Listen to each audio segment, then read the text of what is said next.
मागील आठवड्याभरापासून मराठा आरक्षणाचे नेते मनोज जरांगे पाटील यांनी सुरू केलेल्या शांतता रॅलीचा आज नाशिकमध्ये समारोप झाला. तपोवन मालेगाव स्टँड रविवार कारंजा रेड क्रॉस मार्गे सीबीएस अशी तब्बल 7 किलोमीटरची पायी रॅली यावेळी काढण्यात आली. त्यानंतर नाशिकच्या मध्यवर्ती ठिकाण असलेल्या सीबीएसच्या मुख्य चौकात त्यांनी शांतता रॅलीचा समारोप सभा घेतली. यावेळी त्यांनी ओबीसी समाजाचे ज्येष्ठ नेते मंत्री छगन भुजबळ यांच्यावर जोरदार निशाणा साधला. कोण नेता आणि कोणता पक्ष, त्या पक्षाला आणि नेत्याला पायाखाली तुडवा. छगन भुजबळ सारख्या पैदाशी जर आडव्या येत असल्या तर त्याला या निवडणुकीत पाडून टाका.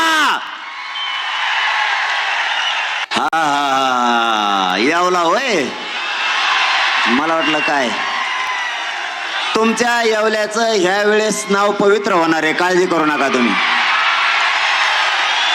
येवल्याला लागलेला डाग धुतला म्हणून समजा, काळजीच करू नका. त्याचा कार्यक्रमच लावतो. नाशिकच्या सर्व मराठी बांधवांनी 29 ऑगस्टला अंतरवलीत या. तेव्हा आपण लढायचं की पाडायचं ठरवूया. तसेच निवडणूक आल्यावर भावनिक होऊ नका. येणाऱ्या निवडणुकीला मतदान करताना आपल्या डोळ्यासमोर मुलगा आणि जात समोर ठेवून मतदान करा, असंही मनोज जरांगे पाटील यांनी यावेळी सांगितलं. या शांतता रॅलीसाठी नाशिक जिल्ह्यासह राज्यभरातून मराठा समाज बांधव मोठ्या संख्येने उपस्थित होते. Bureau report 9 news Maharashtra.